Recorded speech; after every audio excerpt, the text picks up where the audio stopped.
ABP news आपको रखे आगे। नमस्कार, स्वागत है आपका एबीपी न्यूज पर। आपके साथ मैं हूं आदर्श झा। कोरोना के खिलाफ जंग में आज का दिन बेहद अहम है। जी हां, आज 11 बजे डीसीजीआई यानी drug controller general of India एक प्रेस कॉन्फ्रेंस करने वाली है और देश उम्मीद कर रहा है कि आज वैक्सीन पर कोई बड़ा ऐलान हो सकता है। देश में अब तक 2 वैक्सीन के इमरजेंसी इस्तेमाल की चर्चा शुरू हो गई है। सेंट्रल ड्रग स्टैंडर्ड ऑर्गेनाइजेशन की सब्जेक्ट एक्सपर्ट कमेटी ने कोविशील्ड और कोवैक्सीन के इमरजेंसी इस्तेमाल को मंजूरी देने की सिफारिश की है और उम्मीद यह भी है कि डीसीजीआई दोनों वैक्सीन पर सिफारिश की मुहर लगा सकती है। भारतीय वैज्ञानिकों ने भारत में यूके से आए वायरस के नए स्ट्रेन की पहचान कर इसे आइसोलेट भी कर लिया है और सबसे खास बात यह है कि नए स्ट्रेन को आइसोलेट करने वाला भारत पहला देश बन चुका है। कल देश भर में वैक्सीनेशन की तैयारी के लिए ड्राई रन किया गया, यानी हमारी तैयारी पूरी है, बस वैक्सीन का इंतजार है। और आज जब डीसीजीआई प्रेस कॉन्फ्रेंस करेगा 11 बजे, अब से कुछ देर के बाद, तो उम्मीद यही है कि दोनों वैक्सीन की मंजूरी का ऐलान किया जाए। भारत में आज होगा वैक्सीन पर सबसे बड़ा ऐलान। हिंदुस्तानियों को वैक्सीन पर मिलेगी डबल खुशखबरी। 2 वैक्सीन पर टीकाकरण की तारीख आज तय हो सकती है। जनवरी में क्लीन बोल्ड होगा कोरोना। सीएम योगी का दावा, मकर संक्रांति के आसपास वैक्सीन आएगी। मकर संक्रांति के आसपास हम लोग वैक्सीन लेकर के भी हम प्रदेश के अंदर और देश के अंदर इस सदी की सबसे बड़ी महामारी को परास्त करने में सफल होंगे। वैक्सीन पर जिस शुभ घड़ी का इंतजार देश को था, वो खुशखबरी अब से कुछ घंटे बाद मिल सकती है। डीजीसीआई यानी drug controller general of India आज 11 बजे प्रेस कॉन्फ्रेंस करने वाला है। इस प्रेस कॉन्फ्रेंस में भारत बायोटेक की देसी कोवैक्सीन को आपातकालीन इस्तेमाल की मंजूरी मिल सकती है। वैक्सीन को भारत बायोटेक ने पुणे की नेशनल इंस्टीट्यूट ऑफ वायरोलॉजी के साथ मिलकर तैयार किया है। तीसरे चरण में कोवैक्सीन का 23,000 लोगों पर सफल परीक्षण किया गया है। वैक्सीन के इस्तेमाल को लेकर एक्सपर्ट कमेटी ने 24 घंटे पहले ही अपनी राय दे चुकी है। अब इंतजार इस पर डीजीसीआई के फाइनल मुहर का है। कोरोना से फाइट के लिए जो एक ही विकल्प हमारे पास में था वो वैक्सीन थी और वो वैक्सीन आज आ गई है, अप्रूवल मिल गया है और लोगों को लगनी भी शुरू हो जाएगी। डिस्ट्रीब्यूशन सिस्टम हमारा बड़ा स्ट्रांग है। फर्स्ट फेज में 300 मिलियन लोगों को वैक्सीनेट किया जाएगा, यानी 30 करोड़ लोगों को। वैक्सीन के ट्रायल पर नजर रखने वाली सीडीएससीओ की एक्सपर्ट कमेटी ने 1 और 2 जनवरी की मीटिंग के बाद हैदराबाद के भारत बायोटेक में तैयार हो रही कोवैक्सीन को आपातकालीन इस्तेमाल की सिफारिश की। इससे पहले शुक्रवार को पुणे के सीरम इंस्टीट्यूट में तैयार हो रही ऑक्सफोर्ड की कोविशील्ड के इस्तेमाल की भी सिफारिश की थी। 2 वैक्सीन कंपनीज को अप्रूवल मिल गया है। ये इमरजेंसी अप्रूवल मिला है, इमरजेंसी रिस्ट्रिक्टेड अप्रूवल मिला है सीरम इंस्टीट्यूट को भी और भारत बायोटेक को भी। सीरम इंस्टीट्यूट के पास में 75 मिलियन डोजेस के करीब तैयार हैं। ये एक बहुत अच्छी डेवलपमेंट है हमारे देश के लिए।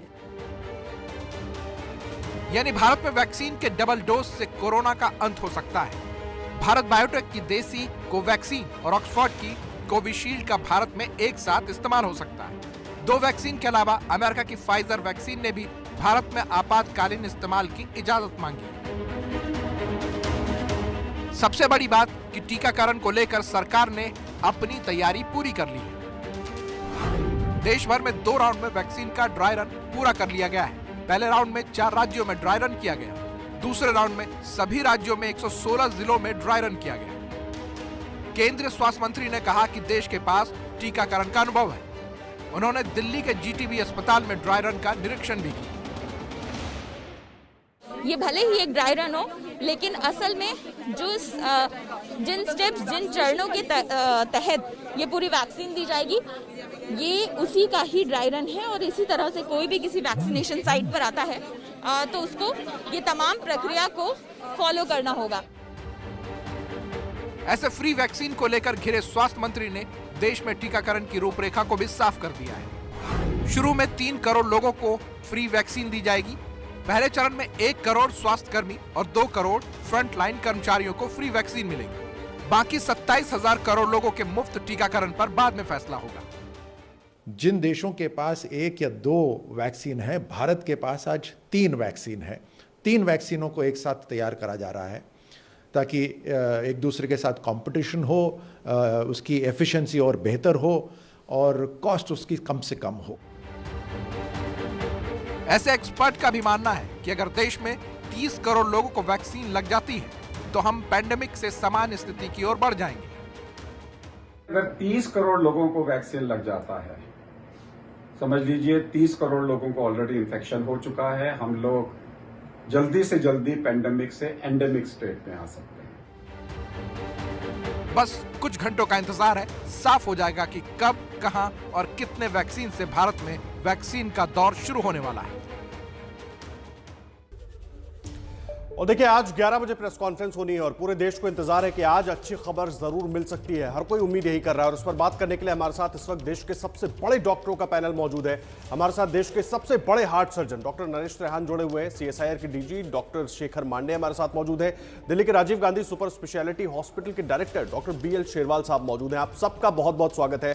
डॉक्टर त्रेहान, इस चर्चा की शुरुआत मैं आपसे करना चाहूंगा। आज बड़ी खबर आ सकती है, पूरा देश उम्मीद कर रहा है कि जब प्रेस कॉन्फ्रेंस होगी तो उसमें वैक्सीन को लेकर पॉजिटिव न्यूज होगी और जब वो पॉजिटिव न्यूज आएगी तो कैसे सब कुछ आगे बढ़ेगा, आप कैसे देखते?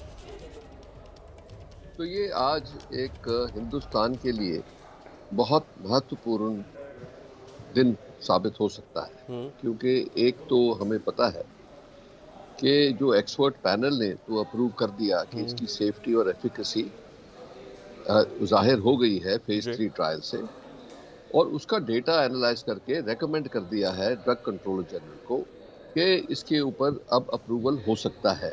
अब DCGI फाइनल डिसीजन लेता है, क्योंकि अल्टीमेट अथॉरिटी जो है इसमें बहुत सीरियस मामला है, क्योंकि जब एक अथॉरिटी अपनी अप्रूवल देती है तो कुछ रिस्पॉन्सिबिलिटी भी हो जाती है उनकी कि सेफ्टी वगैरह उन्होंने अच्छी तरह से चेक करी है जनता के लिए जी। तो उम्मीद आज ये है, और काफ़ी ज़्यादा उम्मीद है, क्योंकि ये उत्साह तो बढ़ गया है सबका कि भाई आने वाली है, आज ही अनाउंसमेंट हो जाएगी, और मुझे यकीन है कि होगा भी शायद ऐसा जी। पर जब तक हो ना जाए तब तक पूरी सेलिब्रेशन नहीं हो सकती, क्योंकि इससे राहत जो मिलेगी हमारी पब्लिक को, हमारी नेशन को, हमारी इकोनॉमी को, इसका एक जिसको गेम चेंजर कहते हैं वो होगा। तो इसीलिए स्वागत है इस बात का कि आज 11 बजे अगर जो ये मंजूर हो जाता है DCGI को कि ये सेफ है वैक्सीन, तो हमारा काम शुरू हो जाएगा। ड्राई रन हो चुकी है, तैयारी पूरी है, और जल्द से जल्द, क्योंकि कई वैक्सीन आ जाएंगी आने वाले 2-4 हफ्ते में, तो इसीलिए हमें ये मतलब ध्यान से देखना है कि कैसे इसको रोल आउट करना है, क्या इसकी सेफ्टी मेंटेन करनी है, और जिनको लगेगी उनको भी सेफ रखना है, क्योंकि आधा पौना घंटा उनको ऑब्जर्व करना है आफ्टर दैट। तो ये एक्सरसाइज काफ़ी बड़ी एक्सरसाइज है, पर हिंदुस्तान को ये ऑलरेडी मैकेनिज्म प्लेस है, ऑलरेडी प्रोटोकॉल बन गई है। हमने कई बार वैक्सीनेशन करे हैं, हमें पता है इलेक्शंस कैसे करते हैं, तो लॉजिस्टिक्स के लिए में हिंदुस्तान बहुत आगे है सब देशों से। बिल्कुल ठीक कह रहे हैं आप, और इम्यूनाइजेशन और वैक्सीनेशन के लिए एक बड़ा नेटवर्क हमारे पास पहले से मौजूद है और उसका फायदा जरूर इस काम के लिए लेगा। मैं आऊंगा आपके पास डॉक्टर त्रेहान, इस वक्त CSIR के DG डॉक्टर शेखर मांडे भी हमारे साथ जुड़े हुए। डॉक्टर मांडे, मैं आपके पास आ रहा हूं, मुझे एक बात बताइए, 2 वैक्सीन जिनको लेकर अभी तक एक्सपर्ट कमेटी की तरफ से पॉजिटिव खबर आ गई है, अब DCGI की तरफ से जो भी आज फैसला होगा वो प्रेस कॉन्फ्रेंस करके जानकारी देंगे, और उम्मीद सब यही कर रहे हैं। मैं ये जानना चाहता हूँ कि जब ये वैक्सीन आ जाएगी उसके बाद प्रायोरिटाइज कैसे होगा, और उसको डिस्ट्रीब्यूशन को लेकर जो ड्राई रन हमने किया है उसको कितना दुरुस्त देख रहे हैं आप लोग, और तैयारियां कहां तक और मुकम्मल होनी चाहिए?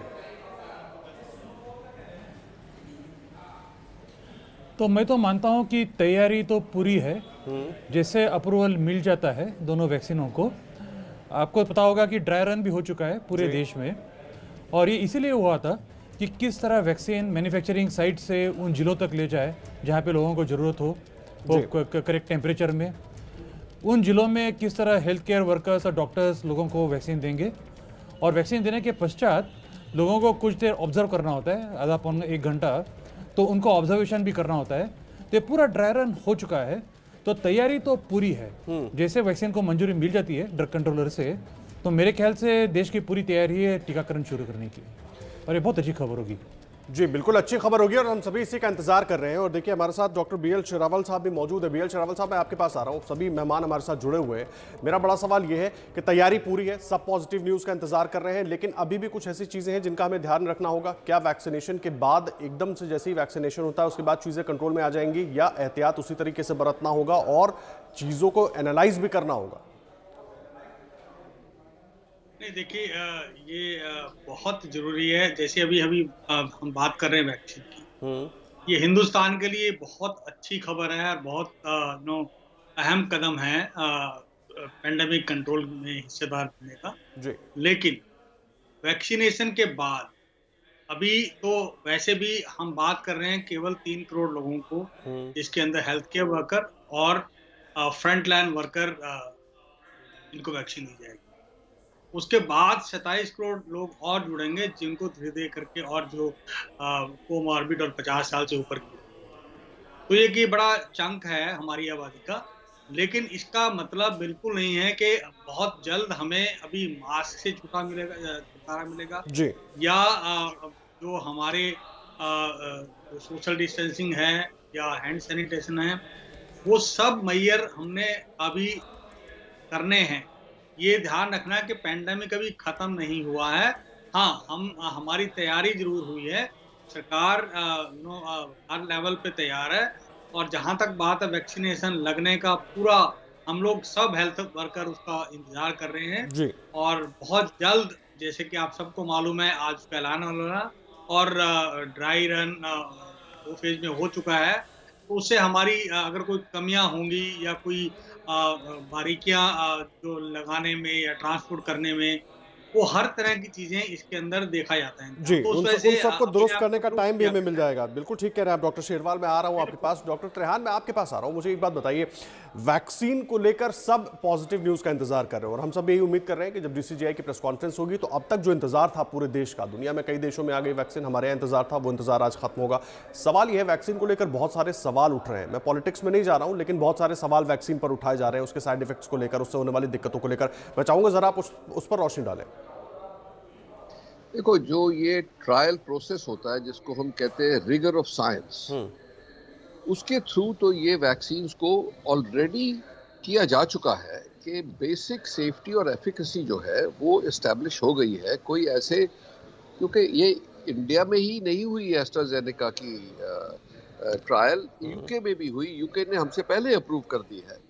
तो इसीलिए कोई ज़्यादा फिक्र करने की बात नहीं है किसी को कि इसके साइड इफ़ेक्ट्स कोई भयंकर हो सकते हैं। पर टाइम बताएगा, वक्त बताएगा, जब लाखों लोगों को, करोड़ों लोगों को वैक्सीन लगेगी तो कोई रेयर जो कॉन्सिक्वेंस या साइड इफ़ेक्ट हो सकता है वो हो सकता है निकलेगा। पर देखो, जो इसीलिए ये सोचा गया है, इमरजेंसी जो अप्रूवल मिला है वो इसलिए मिला है कि जो लोग रोज़ अपनी जान की बाजी लगा के पेशेंट्स की सेवा कर रहे हैं, उनका रिस्क तो बहुत ज़्यादा ही है जी। उनके लिए वैक्सीन जो है वो लाइफ सेवर हो सकती है। इसीलिए एक तो उनकी प्रोटेक्शन ज़रूरी है, क्योंकि वो 10 महीने से इस तरह से दिन रात को एक करके लगे हुए हैं। हमारे सारे साथी, सिर्फ डॉक्टर ही नहीं, नर्सेज ही नहीं, टेक्नीशियंस, पैरामेडिकल फोर्सेस, जो सफाई कर्मचारी, सारे ही इसी काम में लगे हुए हैं। तो उनको रिलीफ मिले अगर जो, तो ये बहुत ज़रूरी है कि ये उनके वो चले। जब 3 करोड़ लोगों को वैक्सीन लगेगी और जैसे हम इस पे पूरी ऑब्जर्वेशन करी जाएगी, ये नहीं है कि ये हो गया तो अब उनका ट्रैक ही नहीं रखा जाएगा। तो ये पता लग जाएगा किसी को कॉम्प्लिकेशन हो रही है कि नहीं, उनकी एंटीबॉडीज डेवलप हो रही हैं, कितनी इसकी एफिकेसी जो है लॉन्ग टर्म कितनी है, ये सब बातों का जवाब टाइम में मिलेगा। बट शुरुआत जो है ये ज़रूरी है। इसकी सेफ्टी जितनी इस्टेब्लिश हो सकती थी कर दी गई है। तो मेरी ओपिनियन में ये जो है टाइम आया है कि इसकी जैसे ही डीसीजीआई अपनी अप्रूवल देगा, तैयारी ऑलरेडी है और सब जुट के अगर जो हम इसमें लगेंगे तो जल्दी से जल्दी हिंदुस्तान की सारी जनता को, एटलीस्ट जो 30 करोड़ की बात कर रहे हैं हम, वो छोटे से छोटे टाइम में, शॉर्टेस्ट से शॉर्टेस्ट टाइम में उपलब्ध करी जाए। बिल्कुल ठीक कह रहे हैं आप। मैं डॉक्टर शेखर मांडे का रुख करूंगा एक बार। डॉक्टर साहब, मुझे एक बात बताइए, आईसीएमआर की तरफ से भी एक अच्छी खबर आई कि जो कोरोना का नया स्ट्रेन आने की बात हो रही थी, जिसको बताया जा रहा था कि बहुत ज़्यादा संक्रामक है, उसका जो स्ट्रेन है उसको आइसोलेट कर लिया, उसको कल्चर कर लिया। इसके मायने हमारे दर्शकों को ज़रा समझाइए और इसके फ़ायदे हम कैसे भविष्य में हमें मिल सकते हैं। ये वायरस को कल्चर करना एक अच्छी बात होती है हम लोगों को उसको समझने के लिए, और हमारे सभी अनुसंधान जो होते हैं वो वायरस को आइसोलेट करने के पश्चात होते हैं। तो मैं समझता हूँ कि बाकी देशों में भी हुआ होगा, ये यूके में तो जरूर हुआ होगा, लेकिन हमारे देश में जो आईसीएमआर ने किया है वो काफ़ी सराहनीय है और काफ़ी अच्छी बात है कि आईसीएमआर ने इसको कल्चर कर लिया है। तो वैसे कि हम लोग कल्चर करते आ रहे हैं बाकी वायरसेस को, लेकिन म्यूटेंट को भी कल्चर करना एक ज़रूरी था और आईसीएमआर ने अगर किया है तो ये बड़ी अच्छी खबर है। जी, अच्छी खबर है। डॉक्टर शेरवाल, मैं आपके पास आ रहा हूं। मुझे एक बात बताइए, वैक्सीन को लेकर वही सवाल जो मैंने डॉक्टर त्रेहान से पूछा, हालांकि उन्होंने बहुत अच्छे से समझाया, लेकिन फिर भी आम लोगों के मन में भी कुछ सवाल है। इस पर बार बार लोग भी थोड़ा सा मजबूर हो रहे हैं सोचने के लिए, क्योंकि बातें इस तरह की आ जा रही हैं बीच बीच में, तो उससे कैसे बचें? एक बात। दूसरी बात, क्योंकि जब तक आप वैक्सीन लगवाएंगे नहीं, और पहले तो फ्रंटलाइन वर्कर्स को वैक्सीन लगेंगी, तो वो भली बात ही जानते हैं कि वो क्या करने जा रहे हैं। देखिए, बहुत अच्छा सवाल आपने वैक्सीन जो है, ऐसा नहीं है कि हम पहली बार वैक्सीन लगवाएंगे। हिंदुस्तान में बहुत इन्फेक्शियस डिजीज की वैक्सीनेशन पहले से लगती रही है। जैसे आजकल एडल्ट वैक्सीन की अगर बात करें तो निमोकोकस और वैक्सीनेशन लगती आई है। तो जहाँ तक बात है, जो सबसे बड़ा क्वेश्चन हम आम लोगों की उसमें आता है ख्याल में कि इतनी जल्दी वैक्सीन कैसे बने। तो ये लोगों का ये है कि नहीं, कुछ गड़बड़ है। तो ये जैसे डॉक्टर त्रेहान ने भी बताया कि वैक्सीन जल्दी जरूर बनी है, इसमें हमारे वैज्ञानिक बधाई के पात्र है, लेकिन इसके अंदर साइंटिफिकली कोई स्टेप एस्केप नहीं किया गया। साइंटिफिकली सभी ट्रायल हुई है। फर्क इतना है कि वो एक के बाद एक होता है, यहाँ पर साइमल्टेनियसली सभी ट्रायल, लेकिन कोई साइंटिफिकली गैप नहीं है। पूरे प्रोसेस से गुजरा है सारी वैक्सीनेशन। और जो सबसे अहम चीज़ इसके अंदर होती है, पहला वो है सेफ्टी जो है। जो वॉलंटियर, मैं उनको सलाम करता हूँ, जो शुरुआत में वॉलंटियर आए, फिर सेकंड फेज में आए और अभी थर्ड फेज में काफ़ी लोग आगे आए। तो उसके अंदर जो लोग पार्टिसिपेट करते हैं और बड़ी बारीकी से जो इन्वेस्टिगेटर हैं उस पर नज़र रखते हैं और छोटी छोटी चीज़ों को भी ऑब्जर्वेशन करके एनालाइज करते हैं और इन्फॉर्म करते हैं, और उसके ऊपर फिर जो है संज्ञान लिया जाता है। तो ऐसे ही अभी जब भी हम वैक्सीन की बात करते हैं तो ये भ्रम निकाल देना चाहिए कि ये सेफ नहीं हो।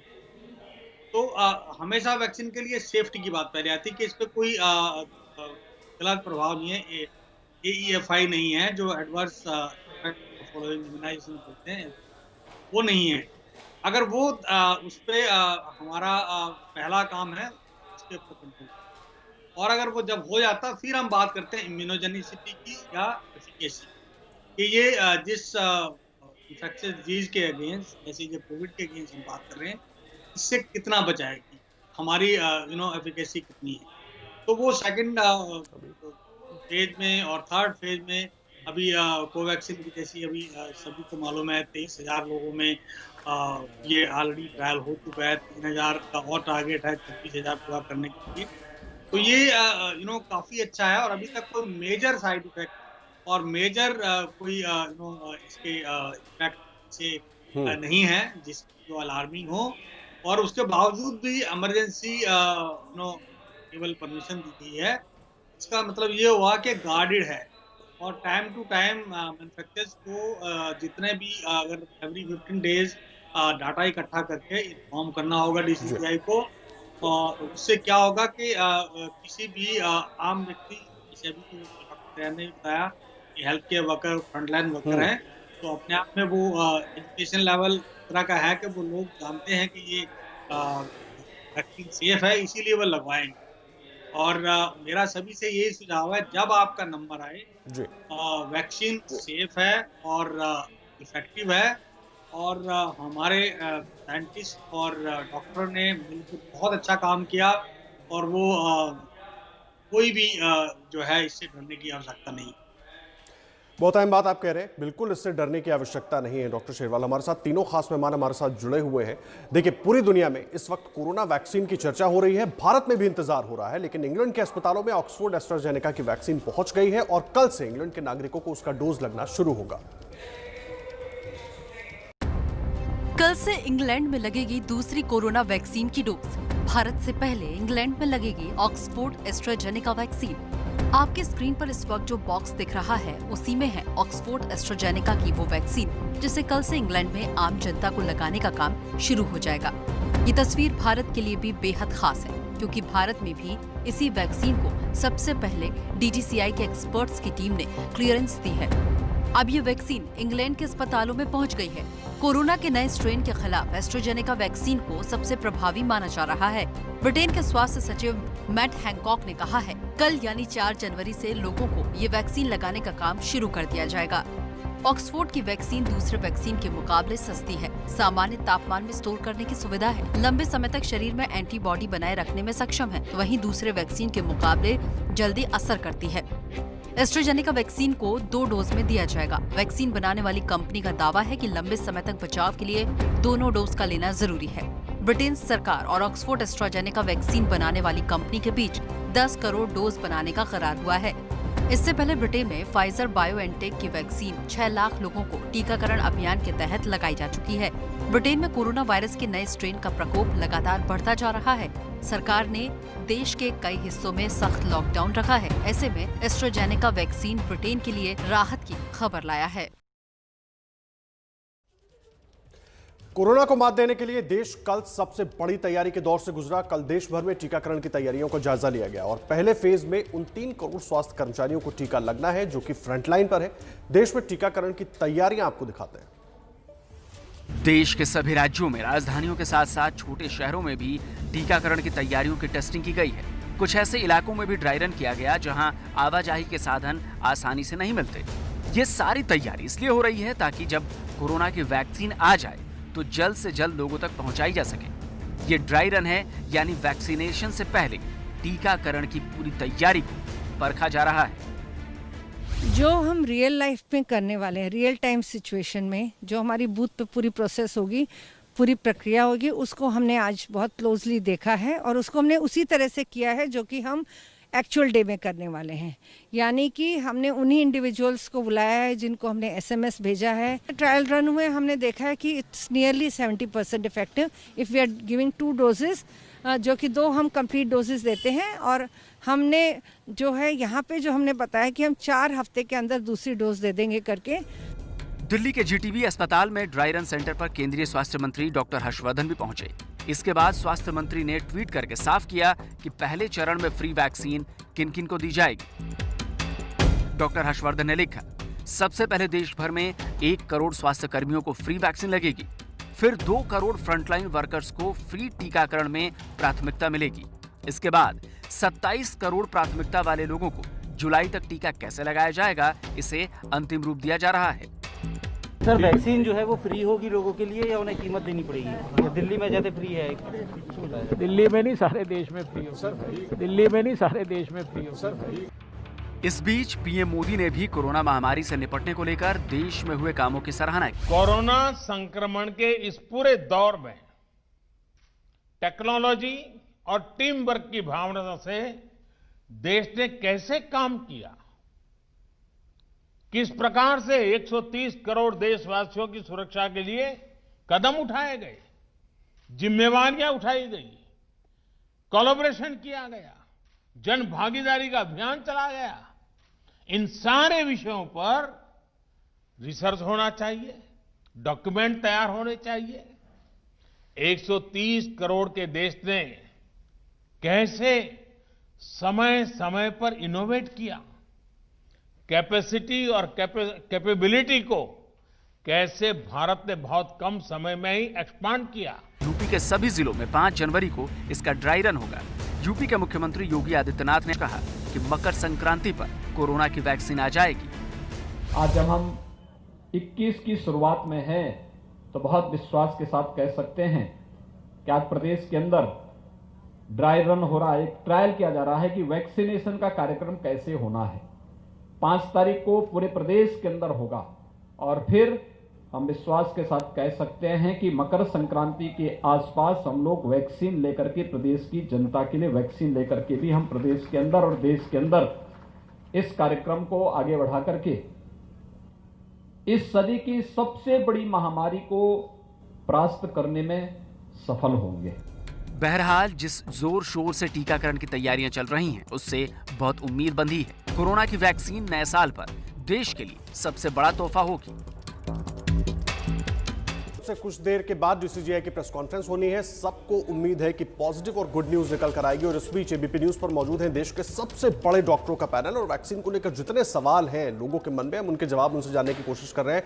डॉक्टर त्रेहान, मैं एक बार फिर से आपका रुख कर रहा हूं। मुझे एक बार बताइए, बार बार सेफ्टी और एफिकेसी की बात हो रही है, जिस पर आपने भी बोला, डॉक्टर शेरवाल ने भी कहा, डॉक्टर मांडे ने भी बताया। मैं ये जानना चाह रहा हूं कि जब वैक्सीनेशन शुरू होगा, पहले चरण में 30 करोड़ लोगों को देने की बात है, लेकिन हर कोई चाहेगा, तो हमारे जो इंतजामात हैं वो उस हिसाब से पूरे हैं कि हम चीजों को कंट्रोल करके धीरे धीरे आगे बढ़ पाए स्टेज वाइज?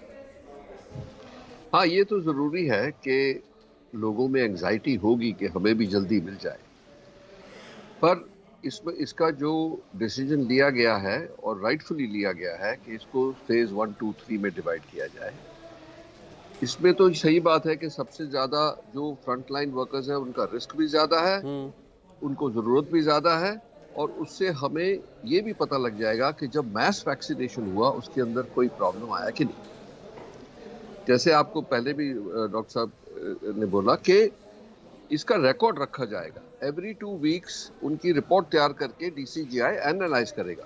तो इसीलिए ये अच्छा समय है, पर ये भी सोचो कि जैसे और वैक्सीन भी है, भारत बायोटेक की है, वो जो स्पुतनिक है रशियन वैक्सीन, उसके ऊपर भी ट्रायल चल रही है हिंदुस्तान में, तो और भी कई हैं जो अब फेज 1 और 2 में है।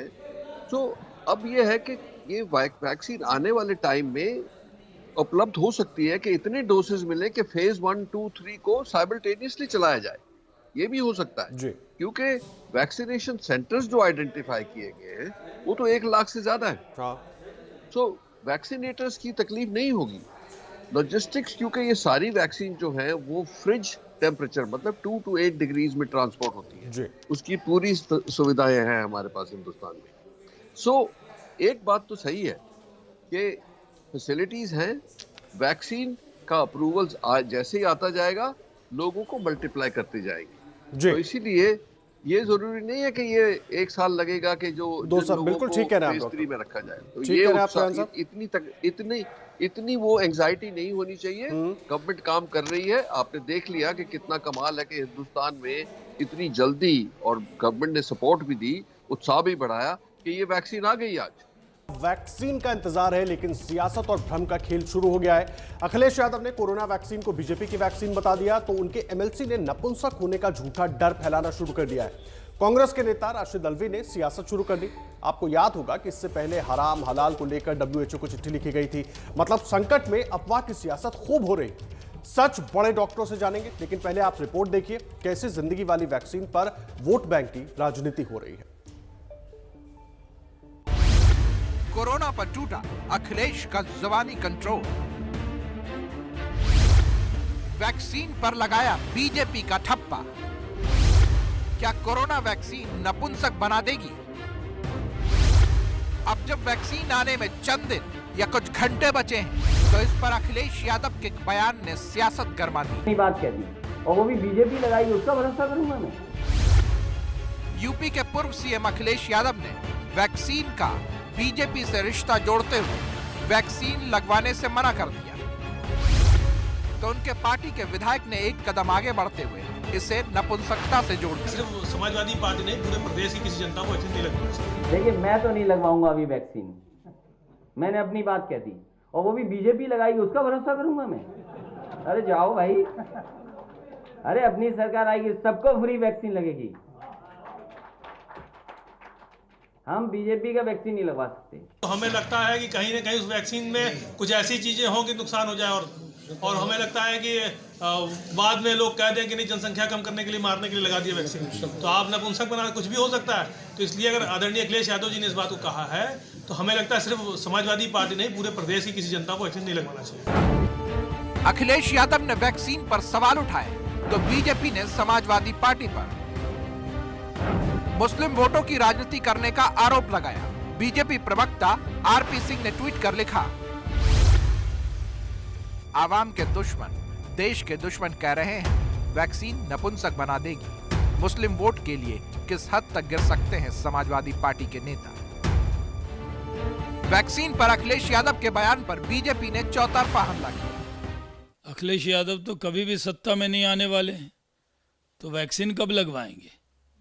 देश की जनता को और उत्तर प्रदेश की जनता को देश की सरकार पर भरोसा है। ये गुमराह करने वाला बयान देना बंद करें अखिलेश यादव। भ्रम फैलाने की कोशिश ये उचित नहीं है, राजनीति इसमें कभी नहीं होनी चाहिए। और वैज्ञानिकों का जो अपमान किया है ये कहकर कि ये वैक्सीन बीजेपी की वैक्सीन है, ये बिल्कुल उचित बयान नहीं है। अखिलेश यादव जी को इसके लिए न केवल अपने बयान को रिट्रैक्ट करना चाहिए, अपितु उन्हें क्षमा याचना करनी चाहिए। अखिलेश यादव जी एक युवा नेता थे जिनको कम उम्र में उत्तर प्रदेश का मुख्यमंत्री बनने का अवसर मिला। वो वहाँ पर भी विफल हुए, जो दुर्भाग्यपूर्ण था। और अब उससे दुर्भाग्यपूर्ण इनकी ये स्टेटमेंट है जब वो कहते हैं कि वो वैक्सीन नहीं लगाएंगे और इसको भाजपा की वैक्सीन कहते हैं। केंद्रीय मंत्री गिरिराज सिंह ने तो अखिलेश यादव पर लोगों को गुमराह करने का आरोप तक लगाया है। अत्यंत दुखद, अखिलेश जी तो कोरोना वैक्सीन गुप्त रूप से लगवा लेंगे, लेकिन अपने प्रशंसकों को गुमराह कर उनके जीवन के साथ खेल रहे हैं। खुद की राजनीति चमकाने के लिए यह लाखों समाजवादी पार्टी के कार्यकर्ताओं की जान लेंगे। वैक्सीन पर दिए बयान को लेकर अखिलेश यादव न सिर्फ बीजेपी बल्कि विपक्ष के निशाने पर भी रहे। जम्मू कश्मीर के पूर्व सीएम अमर अब्दुल्ला ने बिना नाम लिए उनकी खिंचाई की। मुझे किसी और का तो पता नहीं, लेकिन जब भी मेरी बारी आएगी मैं खुशखबरी से टीका लगवाऊंगा। ये वायरस बहुत परेशान करने वाला रहा है। अगर कोई वैक्सीन सामान्य स्थिति लाने में मदद करता है तो मुझे चुने। वैक्सीन पर अपने दिए बयान के बाद चारों तरफ से घिरने के बाद अखिलेश यादव बैकफुट पर आए और सफाई दी। ट्वीट कर लिखा,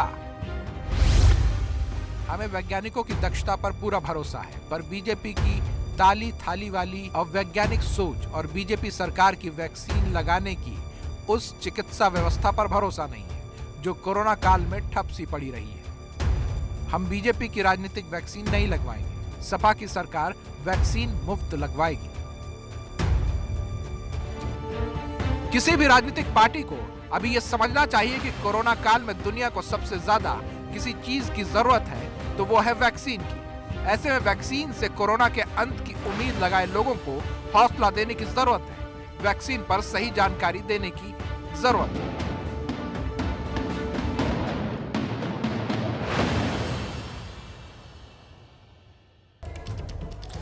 देखिए, समाजवादी पार्टी के वैक्सीन पर दिए बयान के बाद बीजेपी ने अखिलेश यादव पर निशाना साधा है और बीजेपी की तरफ से भी सवाल उठाए गए हैं। लेकिन इस बीच देखिए, हमारे साथ देश का सबसे बड़ा पैनल मौजूद है, देश के सबसे बड़े डॉक्टर्स एबीपी न्यूज पर मौजूद है, जो तमाम भ्रम, तमाम सवाल वैक्सीन को लेकर, वैक्सीन की सेफ्टी और एफिकेसी को लेकर उठाए जा रहे हैं, उस पर जवाब देने के लिए, क्योंकि ये वो चेहरे हैं जिनसे बेहतर जवाब वैक्सीन को लेकर कोई भी नहीं दे सकता।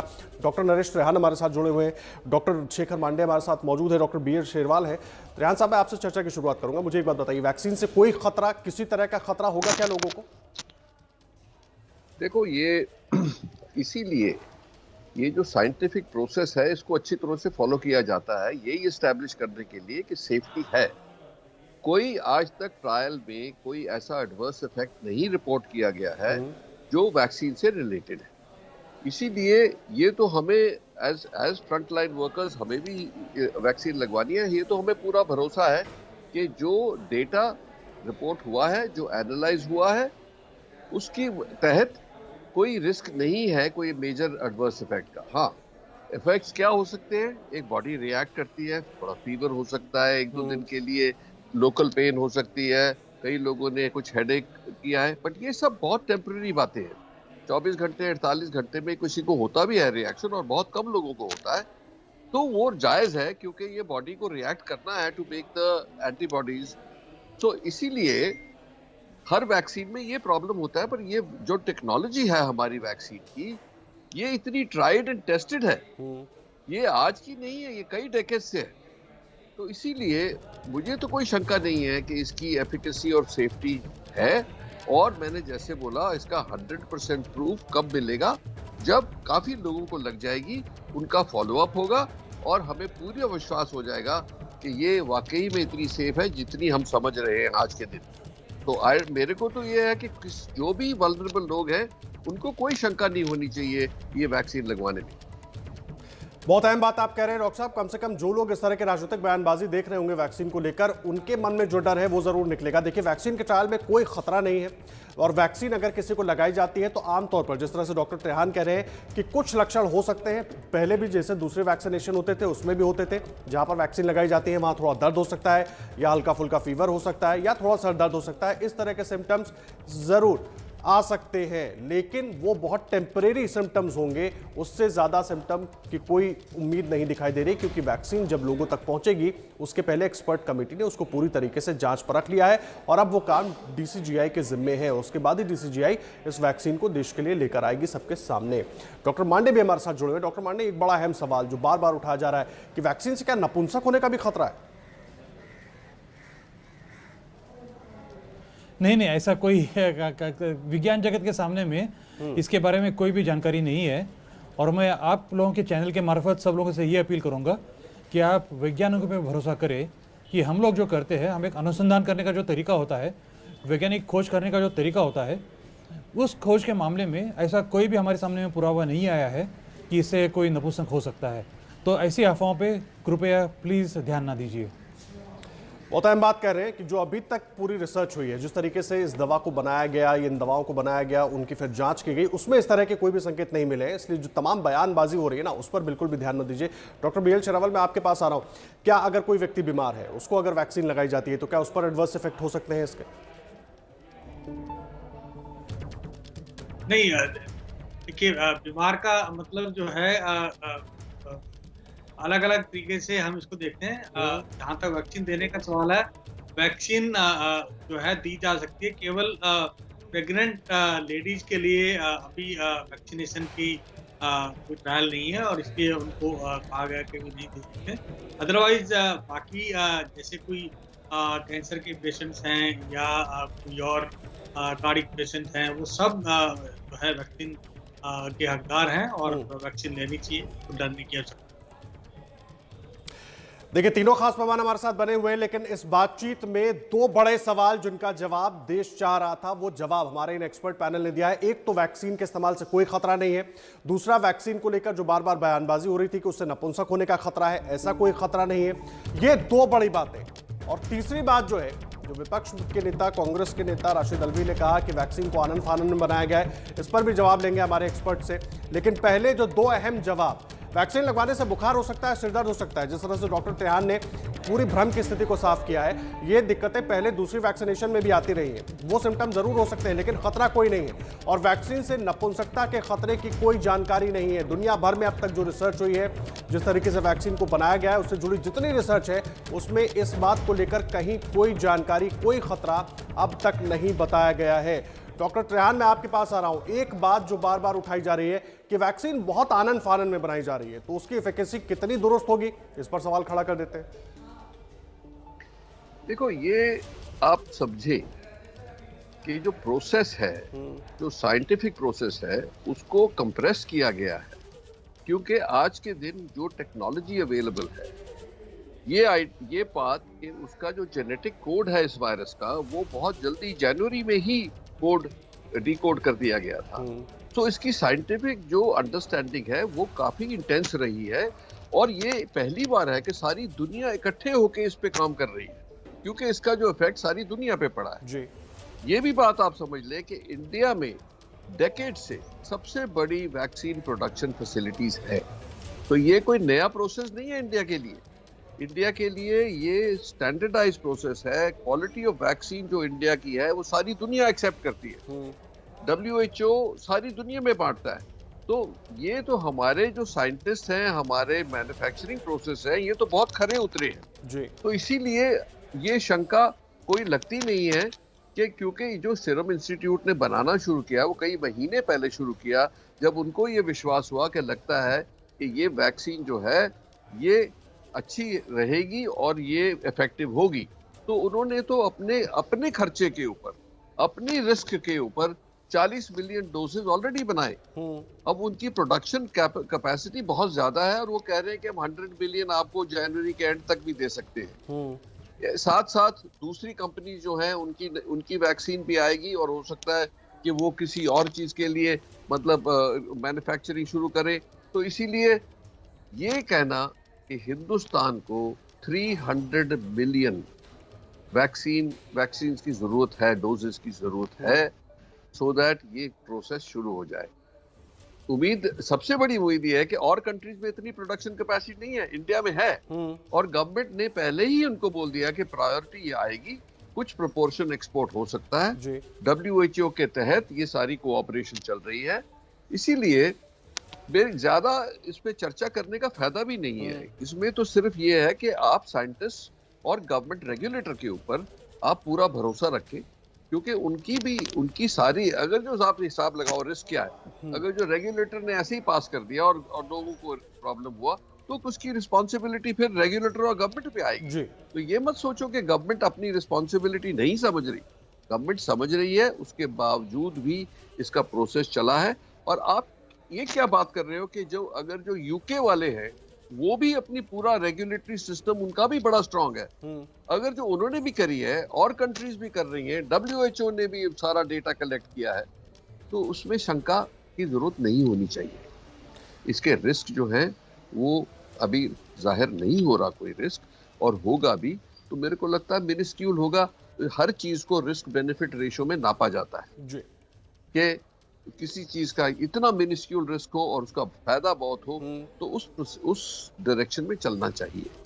और अगर जो हम पूरे प्रिकॉशंस लेंगे, जैसे किसी और जो वैक्सीन अमेरिका में हुई थी, उनमें जिनको एलर्जी थी उनको कुछ रिएक्शन हुआ, इसीलिए हमने ये डिसाइड किया कि आधा घंटा पौना घंटा, और जो ससेप्टेबल है उसको इवन लॉन्गर रखा जाए अंडर ऑब्जर्वेशन, कि भाई वो घर ना चला जाए, वहां पे रिएक्शन ना हो जाए। तो ये सब चीजें सोची गई हैं ऑलरेडी, हर चीज के लिए प्रोसेस और प्रोटोकॉल बन चुका है। अब आप देखें कि हिंदुस्तान ने कोविड की ट्रीटमेंट कितनी एफिशिएंटली करी है। हमारी मोर्टेलिटी, हमारी कंटेनमेंट पॉपुलेशन को देखते हुए बहुत ही अच्छी निकली है। दुनिया के मुकाबले में हमारी मोर्टेलिटी सबसे कम है। तो इसीलिए ये बातें जो है हमें सोच समझ के करनी चाहिए कि पब्लिक को एंजाइटी है, पर उस एंजाइटी पे उनको गुमराह नहीं करना चाहिए। जो ये प्रोसेस चला है, इस प्रोसेस को चलने देना चाहिए। इस वक्त एबीपी न्यूज पर देश की सबसे अहम चर्चा देश के सबसे विश्वसनीय चेहरों के साथ हम कर रहे हैं। हमारे साथ इस वक्त देश के सबसे बड़े डॉक्टर्स का पैनल मौजूद है, और वैक्सीन को लेकर, वैक्सीनेशन को लेकर जो सवाल लोगों के मन में हैं, जो सवाल उठाए जा रहे हैं, जिनसे भ्रम की स्थिति पैदा हो रही है, उन पर हम उनसे जवाब ले रहे हैं। और लगातार हर एक सवाल जो आप सबके मन में है, जो बार बार उठाया जा रहा है, क्या अफवाह है, क्या सच है, वो भी एक बार आपको दिखा देते हैं किस तरह की अफवाहें फैलाई जा रही हैं और उनका सच आखिर है क्या। वैक्सीन सुरक्षित नहीं है, वैक्सीन पूरी तरीके से सुरक्षित है, पूरे रिसर्च के बाद ही बनी है। वैक्सीन से नपुंसकता का डर है, कोई डर नहीं है, कोई खतरा नहीं है। और वैक्सीन को आनन फानन में बनाया गया है। आमतौर पर ऐसा हो ही नहीं सकता कि आनन फानन पर वैक्सीन को बनाया जाए, क्योंकि जो तमाम उसके प्रोटोकॉल्स, प्रोसीजर्स, स्टेजेस होते हैं, उनको पार करना होता है। कुछ चीज़ें भले हो सकती है जिनको जल्दी किया गया हो, लेकिन उसमें दुनिया भर के वैज्ञानिक लगे हैं। तो कहीं से कोई ऐसा खतरा नहीं है कि वैक्सीन को आनन फानन में बनाया गया है और वो लोगों को नुकसान पहुंचाने वाली हो। हमारे साथ तीनों खास मेहमान जुड़े हुए हैं। डॉक्टर मांडे, मैं आपके पास आ रहा हूं। तमाम जो वैक्सीन को लेकर भ्रम है उस पर हम बात कर रहे हैं। बच्चों को लेकर बहुत से सवाल उठ रहे हैं कि बच्चों के लिए ठीक होगी, नहीं होगी, उनको दी जाएगी, नहीं दी जाएगी, इस पर क्या जानकारी देंगे आप? ऐसा है कि जो ट्रायल्स किए गए हैं वो ज़्यादातर 18 साल के ऊपर जो लोग हैं उनके ऊपर ट्रायल्स किए गए हैं। तो इसलिए फ़िलहाल मैं समझता हूँ कि बच्चों को वैक्सीन देने का जो प्रायोरिटी है वो शायद बहुत कम होगा अभी इस वक्त, क्योंकि ट्रायल्स अभी जो किए तो उसमें कुछ पता नहीं चला। वैसे भी पता है कि कोरोना में बच्चों को काफ़ी कम अफेक्ट होते हैं बच्चे। ज़्यादातर कोरोना को जो इफेक्ट दिखा गया है वो बड़े लोगों पे दिखा गया है, और जैसे कि उम्र बढ़ती है बुजुर्गों पे बहुत ज़्यादा इफेक्ट होता है। तो और कोमॉर्बिडिटी में भी जो है कि जिनको हार्ट का प्रॉब्लम हो, जिनको डायबिटीज़ हो, वो बुजुर्ग लोग ज़्यादा होते हैं। इसलिए बच्चे हम लोग समझ सकते हैं कि वो थोड़े सेफ है कोरोना से। और वैक्सीन भी उस तरह इसलिए कि बच्चों पर उनका प्रयोग ज़्यादा किया नहीं गया है अभी तक, तो इसलिए मेरे ख्याल से प्रायोरिटी में शायद कम होंगे बच्चे। जी चलिए, ये बड़ा अहम सवाल का आपने जवाब दिया। हमारे साथ तीनों खास मेहमान मौजूद हैं और अब से कुछ देर में DCGI की प्रेस कॉन्फ्रेंस भी होनी है, और जो भी वैक्सीन से लेकर भ्रम से जुड़ा हुआ सवाल है उसके जवाब हम अपने इन एक्सपर्ट से ले रहे हैं। ये वो एक्सपर्ट्स हैं जो देश के जाने माने विश्वसनीय चेहरे हैं, और वैक्सीन को लेकर जिस तरह की भी बातें हो रही हैं वो कितनी सेफ है, कितनी उसकी एफिकेसी है, वो सब कुछ हमारे एक्सपर्ट जानकारी दे रहे हैं।